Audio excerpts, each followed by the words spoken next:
Hari ini kita akan membahas mengenai pertanyaan-pertanyaan seputar kalau misalnya harga turun, cut loss, beli lagi, atau hold. Terus, waktu yang tepat untuk melakukan penjualan dan pembelian kapan? Nah, pertanyaan-pertanyaan seperti ini biasanya muncul di benak para trader pemula yang sekarang ini akan kita bahas satu persatu. Kemudian, pernahkah kalian mendengar perkataan bahwa belilah pada saat merah dan jualah pada saat hijau yang biasanya diutarakan oleh para trader yang sudah bermain secara lama atau berdasarkan pengalaman trading mereka? Seperti gambar ini, apakah kalian pernah beli saat merah dan juga menjual pada saat hijau? Tetapi kalian malah salah mengartikan konsep ini.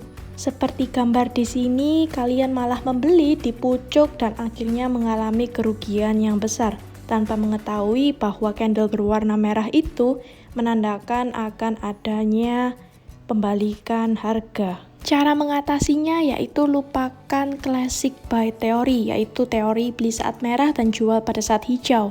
Jika semua orang seperti ini, pasti semua orang pasti sudah mendapatkan profit yang banyak. Kemudian pernahkah Anda melihat foto seperti ini, yaitu dibeli bukannya naik malah turun? Yaitu kita harus melupakan teori bahwa koin itu turun, kita harus melakukan pembelian untuk averaging down.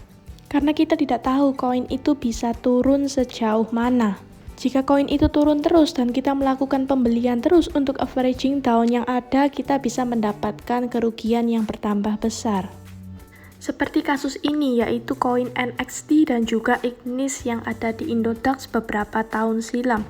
Jika Anda membeli koin ini di harga yang sangat tinggi itu mencapai puluhan ribu, dan saat ini harga mengalami penurunan terus, apakah kalian akan melakukan averaging down terus, ataukah kalian melakukan pembelian pada saat harga ini mengalami penurunan terus?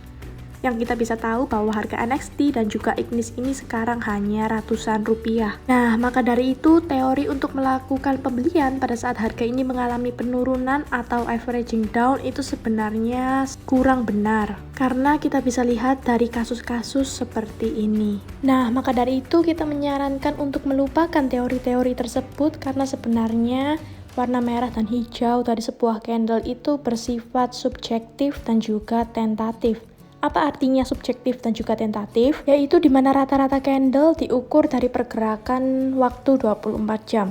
Jika koin mengalami penurunan 10%, kemudian mengalami kenaikan 6%, maka warna akan tetap berwarna merah karena masih menyisakan minus 4%.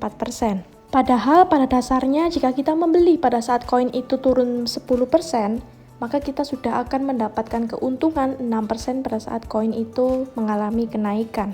Maka dari itu, rubahlah mindset kita dari beli merah menjual pada saat hijau menjadi buy on support and sell on resistance. Karena di sini kita bukan hanya asal membeli saja, tapi kita harus tahu secara teknikal koin tersebut bisa melakukan penurunan sampai kemana. Karena kita bisa tahu di market yang bearish ini rata-rata itu semua candle akan berwarna merah. Kemudian bagaimana untuk sistem averaging down atau buyback? Biasanya orang-orang seperti ini memiliki mindset bahwa jika harga turun, kita melakukan pembelian kembali untuk averaging down.